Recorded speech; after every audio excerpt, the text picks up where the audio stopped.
Hello বন্ধুরা, আমি তোমাদের বন্ধু অঙ্কিতা। আজ তোমাদের জন্য নিয়ে চলে এসেছি একটা ছোট্ট ভিডিও।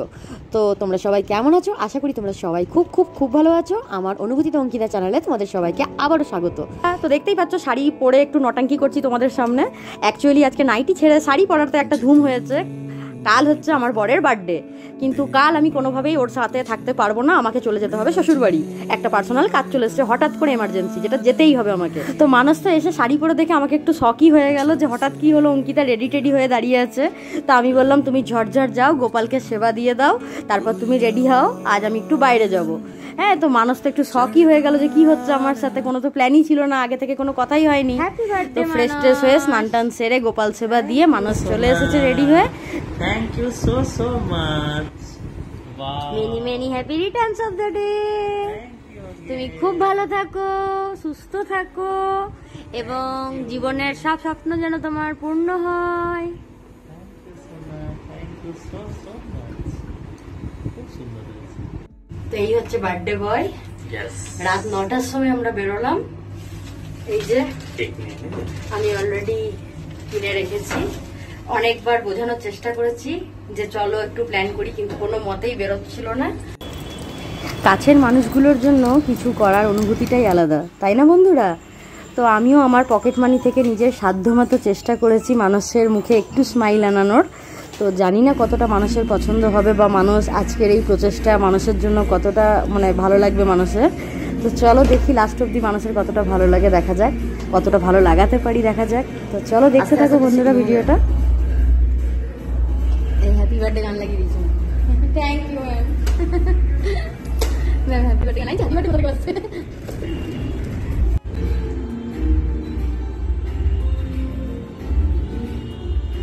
ভালো লাগছে না? খুব সুন্দর লাগে। Thank you so much.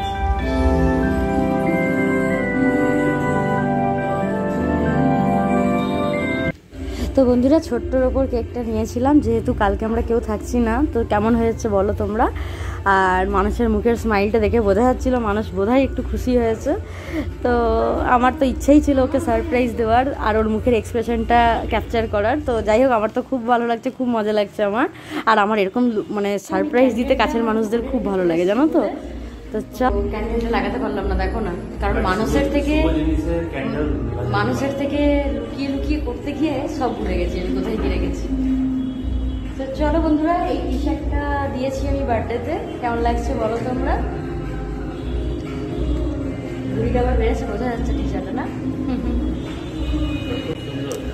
বলে নাকি বিবাহিত জীবনে একটু ভুঁড়ি থাকা সুখের লক্ষণ, তার মানে বউ নিশ্চয় খাইয়ে পরিয়ে সুখেই রেখেছে। তাই মানুষ, তোমার এইটুকু ভুঁড়ি তো ঠিক আছে, মানানসই, কিন্তু এটাকে আবার তাড়াতাড়ি ঝরাতেও তোমাকেই হবে। কেমন হয়েছে বলো?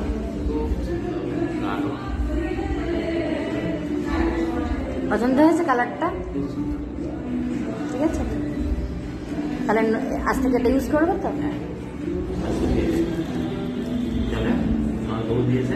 আর টি শার্টটা যেহেতু আমি মানুষের কাছ থেকে টাকা চাইতে পারতাম না বা টাকা চাইতে পারবো না, সারপ্রাইজটা জেনে যাবে বলে, তাই আমি আমার পকেট মানি থেকে যতটুকু সম্ভব ততটুকুই করেছি বন্ধুরা। কিছু মনে করো না।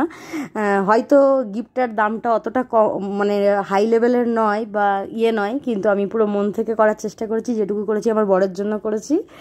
আর হ্যাঁ, হতে পারে 2000 টাকার গিফট আর 10,000 টাকার গিফটের মধ্যে অনেক পার্থক্য থাকে, কিন্তু আমার মনে হয় যে গিফটের দাম নয়, গিফটের ইমোশনস দেখা উচিত সবসময়।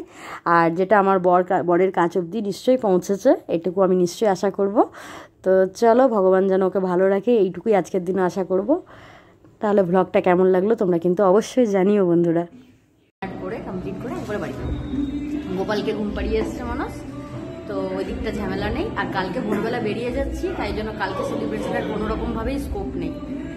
তো কাল আমাদের ভোরবেলায় উঠতে হবে, 5টার সময় আমাদের ট্রেন। তো সেই জন্য আজকে আমরা বেশি হাবিজুবি ডিনার করব না। আজকে আমরা নিয়েছি, এটা কি পরোটা বললো? মালাবার পরাঠা, তার সাথে পনির আর স্যালাড। তো এইটাই, কারণ এখানে আমাদের রান্নাগুলো খুব পছন্দ হয়। তো আজকে আমরা এটাই ডিনার করবো। আজকে আর হাবিজুবি কিছু করবো না, কারণ কালকে 3:30 4টায় উঠতে হবে ভোরবেলায়। তো চলো বন্ধুরা, খেয়ে নিই, ডিনার কমপ্লিট করে নিই। তো আজকের ছোট্ট প্রচেষ্টা কেমন লাগলো তোমাদের অবশ্যই জানাবে। থেকে মানুষ, তোমার সারপ্রাইজটা কেমন লাগলো? আমি আসার পর থেকে একের পর এক সারপ্রাইজ হয়ে যাচ্ছিলাম, যে হঠাৎ অঙ্কিতা বললো যে না চলো আজকে রেস্টুরেন্টে যাবো খেতে। কিছুতেই শোনে না কথা বন্ধুরা, বলছে না আলু ভাজো, আমি ভাতই খাবো। আর আমি বলতেই পারছি না কিছুতে যে না আমার সব রেডি হয়ে গেছে চলো। আমি যখন ঘরে ঢুকলাম দেখছি আমার ওয়াইফ একদম ফার্স্ট ক্লাস রেডি, এত সুন্দর লাগছে দেখতে, খুব সুন্দর লাগছে। নিয়ে আমি ঝটঝট ফ্রেশ হয়ে গেলাম, নিয়ে এলাম চলো তাহলে। নতুন জামা পরে নিলে? নতুন জামা আমাকে দিয়েছে, দেখো নতুন জামাটা, টি শার্ট। আর যখন আমি বসলাম টেবিলে তখন দেখছি কেকও রেডি আছে, অ্যালং উইথ গোলাপ। তো খুব সুন্দর শোনা। তো ওখান থেকে বেরিয়ে গেলাম, আর বেরোনোর পর শেষ পাতে যদি একটু ডেজার্ট মুখ বা মিষ্টি মুখ না হয় তাহলে কি ভালো লাগে। তাই জন্য আমি মানুষকে বললাম চলো তাহলে একটু আইসক্রিম খেয়ে মিষ্টি মুখটা করেই ফেলি। আর ওইখানে আমি কেন মিষ্টি বা কিছু অর্ডার দিইনি, তার কারণ আমি অলরেডি ঘরে পায়েস মিষ্টি সমস্ত এনে রেখেছি। এবার জানি না পেট ভর্তি হয়ে গেছে মানুষে, গিয়ে আদৌ মিষ্টিটা খাবে কি না। তো যদি খায় তাহলে নিশ্চয়ই একটা হলেও খাওয়াবো আমি ওকে। আর এখন আইসক্রিমটা খেতে খেতে ঘরে চলে যাবো। তো চলো, মানুষের পছন্দেরই আজকে আইসক্রিম কেনা, মানে আজকে বলেছি যে তোমার পছন্দের আজকে কেন। তো এই কুলপি আইসক্রিমটা মানুষ কিনেছে, এটা মানুষের খুব পছন্দের আইসক্রিম ফ্লেভার একটা। তো চলে এসেছি, আর ঘরে এসে মানুষকে একটু পায়েস খাই দিলাম, কারণ জন্মদিনে যদি পায়েসই না খেলো তাহলে আর জন্মদিন কী হলো। তো পায়েসটা মামনির তরফ থেকেই আমি করে ওকে খাইয়ে দিয়েছিলাম। আর তার সঙ্গে আমি 5-6 রকম মিষ্টি এনেছিলাম, কিন্তু মানুষে 2 রকমই দিলাম আপাতত, কারণ মানুষ বললো আমার আর খুব একটা খাওয়ার ইচ্ছে নেই, তো আমাকে বেশি দিও না। তো আমি লক্ষণ করে 2টোই রেখেছিলাম পাতে। তো এইটা মানুষ খাবে বললো, তো আমি এখন ওকে খাইয়ে দিচ্ছি। তো আমার এই ছোট্ট প্রচেষ্টা তোমাদের কেমন লাগলো অবশ্যই জানিও।